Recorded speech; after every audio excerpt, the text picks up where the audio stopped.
ఈ పీచు మిఠాయిని తింటే మీకు క్యాన్సర్ వస్తుంది. ఎస్, మీరు విన్నది కరెక్టే. ఈ కాటన్ క్యాండీని తింటే క్యాన్సర్ వచ్చే అవకాశం ఉంది. రీసెంట్గా తమిళనాడులోని ఫుడ్ అండ్ సేఫ్టీ డిపార్ట్మెంట్ కొన్ని షాప్స్ పైన రేడ్ చేస్తే తెలిసిన విషయం ఏమిటంటే ఈ పీచు మిఠాయి తయారు చేసే వాళ్ళు ఇది మరింత పింక్ కలర్లో కనబడడానికి ఒక ఆర్టిఫిషియల్ కలర్ రోడమైన్ బీని వాడుతున్నారు. అయితే ఈ కెమికల్ మన శరీరంలోని ఆర్గాన్స్ని డ్యామేజ్ చేసి క్యాన్సర్ వచ్చేలా చేస్తుంది. అలా అని ఈ పీచు మిఠాయి మన శరీరానికి మంచిది కాదా అంటే పీచు మిఠాయి వల్ల ఎటువంటి ప్రాబ్లం లేదు, కానీ అందులో వాడే ఈ కలర్ కెమికల్తోనే ప్రాబ్లం. ఈ కాటన్ క్యాండీ తయారు చేసే చాలా మంది ఈ కెమికల్ని వాడుతున్నారు. కాబట్టి నెక్స్ట్ టైం మీరు ఈ కాటన్ క్యాండీ తింటుంటే కాస్త జాగ్రత్తగా ఉండండి. బయట ఎక్కడ పడితే అక్కడ తినకండి. చిన్న పిల్లల విషయంలో మరింత జాగ్రత్తగా ఉండండి, ఎందుకంటే ఈ కెమికల్ పిల్లల్ని త్వరగా ఎఫెక్ట్ చేస్తుంది. మీరు ఎప్పుడైనా ఆలోచించారా, మిగతా రాష్ట్రాల వారితో పోలిస్తే పంజాబీ వాళ్ళు అమ్మాయిలైనా అబ్బాయిలైనా చాలా పొడవుగా ఉండి బలంగా దిట్టంగా ఉంటారు. అలా ఎందుకో తెలుసా? ఇప్పుడు తెలుసుకుందాం. కొంతమంది సైంటిస్టులు ఇదే విషయం పైన రీసెర్చ్ చేస్తే తెలిసిన విషయం ఏమిటంటే పంజాబీ ప్రజలు ఎక్కువగా లాక్టోస్ టాలరెన్స్ ఉంటారు. అంటే వీళ్ళు మిల్క్ అండ్ మిల్క్ ప్రొడక్ట్స్ని మనకంటే ఎక్కువగా కన్జ్యూమ్ చేసుకోగలరు. అలాగే వీళ్ళ జీన్స్ ప్రకారం వీళ్ళ డైజెస్టివ్ కెపాసిటీ మనకంటే బెటర్గా ఉంటుంది. నిజం చెప్పాలంటే మనం మిల్క్ని తాగినప్పుడు ఆ మిల్క్లో ఉన్న కంప్లీట్ పోషకాలని అబ్జర్వ్ చేసుకోలేము, కానీ ఈ పంజాబీ వాళ్ళు మిల్క్లో ఉన్న పోషకాలని మనకంటే బెటర్గా అబ్జర్వ్ చేసుకోగలరు. ఎందుకంటే వాళ్ళ డైజెస్టివ్ సిస్టమ్ మనకంటే ఎఫిషియెంట్గా ఉంటుంది. అందుకే మ్యాక్సిమం పంజాబీలు మంచి హైట్ ఉండి దిట్టంగా ఉంటారు. మీలో ఎంతమంది ఈ విషయాన్ని కొత్తగా తెలుసుకుంటున్నారు? కొన్ని రోజుల క్రింద తమిళనాడులోని 400 సంవత్సరాల పురాతనమైన హిందూ టెంపుల్ని మాదే అని వర్క్ బోర్డ్ గొడవ చేయడం గురించి మనం మన ప్రీవియస్ వీడియోలో తెలుసుకున్నాం. అయితే ఇక్కడ ఇంకో షాకింగ్ విషయం ఏమిటంటే మన హైదరాబాద్ ఎయిర్పోర్ట్, అదే రాజీవ్ గాంధీ ఇంటర్నేషనల్ ఎయిర్పోర్ట్ మొత్తం కూడా ముస్లిం మతానికి చెందిన వర్క్ బోర్డ్దే అంట.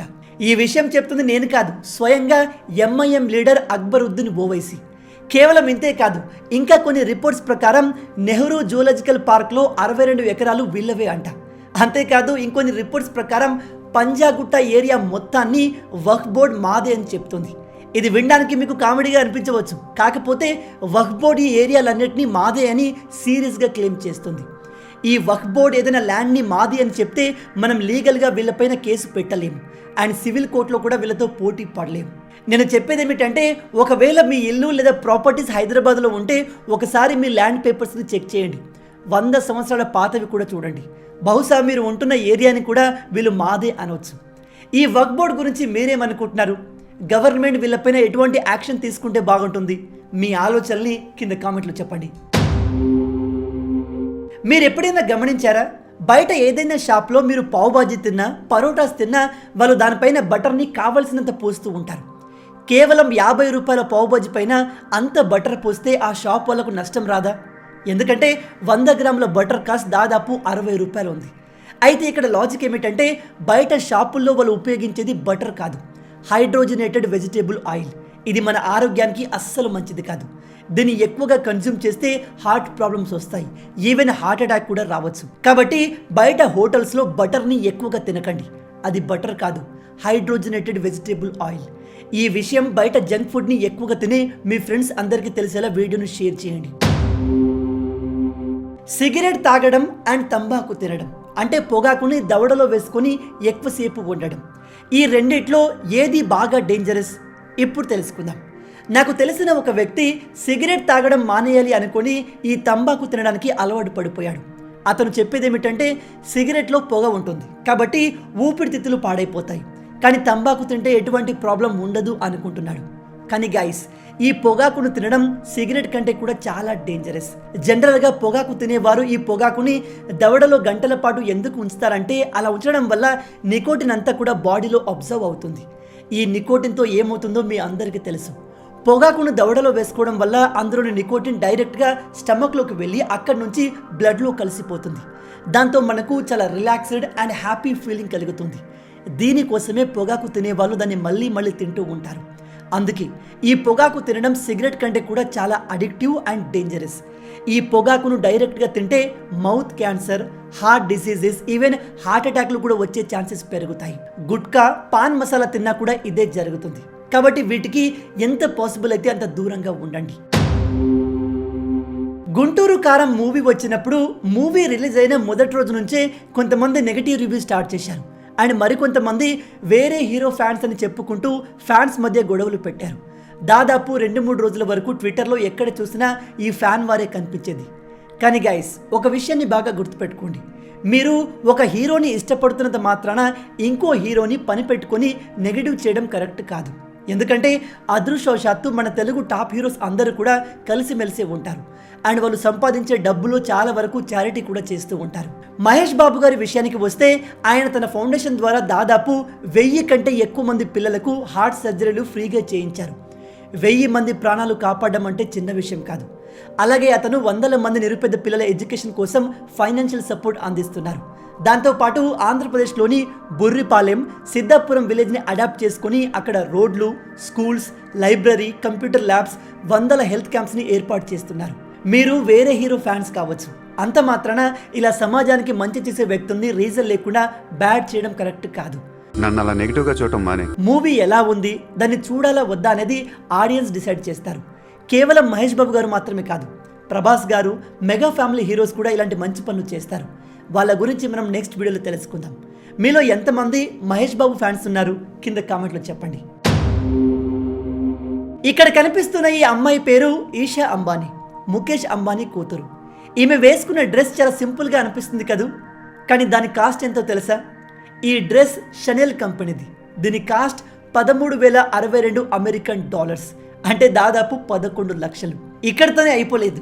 అనంత్ అంబానీ దగ్గర ఒక orange colour Rolls Royce car ఉంది, మీరు ఇక్కడ చూడొచ్చు. అయితే మనం ఇక్కడ మాట్లాడాల్సింది కార్ గురించి కాదు, అతను వేసుకున్న వాచ్ గురించి. ఆ watch brand Richard Mille, model green sapphire. దీని కాస్ట్ మినిమం 40 నుంచి 50 కోట్లు ఉంటుంది. ఎస్, మీరు విన్నది కరెక్టే. జస్ట్ వాచ్ కాస్టే మినిమం 40 నుంచి 50 కోట్లు ఉంటుంది. దీన్ని బట్టి అంబానీ ఫ్యామిలీ ఎంత రిచ్చో ఒకసారి ఇమాజిన్ చేయండి. 9th క్లాస్ అమ్మాయిని పాఠాలు చెప్పే ఒక టీచర్ ప్రెగ్నెంట్ చేశాడు. ఈ సంఘటన జరిగింది విశాఖపట్నంలోని ఫేమస్ నారాయణ ప్రైవేట్ స్కూల్లో. విషయం ఏమిటంటే, ఈ స్కూల్లో పీఈటీగా పనిచేస్తున్న ఒక టీచర్ 9వ తరగతి అమ్మాయి పైన కన్నేశాడు. త్రోబాల్ ప్రాక్టీస్ ఉందని చెప్పి ఆ అమ్మాయిని పిలిపించి మాయమాటలు చెప్పి లొంగ తీసుకున్నాడు. ఇలా అతను రిపీటెడ్గా చేసేవాడు. చివరికి ఇంటికి వెళ్ళిన అమ్మాయి కాస్త అనారోగ్యంగా కనిపిస్తే డాక్టర్కి చూపించారు. అప్పుడు డాక్టర్స్ ఈ అమ్మాయి ప్రెగ్నెంట్ అని కన్ఫర్మ్ చేశారు. మై డియర్ పేరెంట్స్, మీరు లక్షలు పెట్టి మా పిల్లలు ఫేమస్ ప్రైవేట్ స్కూల్లో చదువుతున్నారు, అక్కడ సేఫ్గా ఉన్నారు అనుకుంటే అది మీ పొరపాటు. మీ పిల్లలు ఎంత పెద్ద స్కూల్లో చదువుతున్నా వాళ్ళు ఎక్కడికి వెళ్తున్నారు, ఎవరితో మాట్లాడుతున్నారు, ఎవరిని కలుస్తున్నారు అనే విషయంలో ఒక కన్నేసి ఉంచండి. అండ్ పిల్లలతో రూడ్గా ఉండకండి, ప్రేమతో ఉండండి. అప్పుడే వాళ్ళు అన్ని విషయాలు మీతో పంచుకుంటారు. ఇలాంటి పని చేసిన ఈ నీచుని ఎలా శిక్షిస్తే బాగుంటుంది? మీ ఆలోచనల్ని కింద కామెంట్లో చెప్పండి. ఒక లాయర్ దొంగగా మారితే ఎలా ఉంటుంది? చట్టాల్లో ఉన్న రూల్స్ అండ్ రెగ్యులేషన్ అన్నీ తెలిసిన లాయర్ దొంగగా మారితే చాలా డేంజరస్. అలాంటి ఒక దొంగనే ఈ ధనీరామ్ మిట్టల్. ఇతను దాదాపు 1000 కంటే ఎక్కువ కార్లు దొంగతనం చేశాడు. అయినా కూడా ఏ పోలీసు ఇతన్ని పట్టుకోలేదు. దాంతో మనోడిలో కాన్ఫిడెన్స్ బాగా పెరిగింది. ఇతను లా చదివాడు కాబట్టి జడ్జిల గురించి, కోర్టుల గురించి బాగా తెలుసు.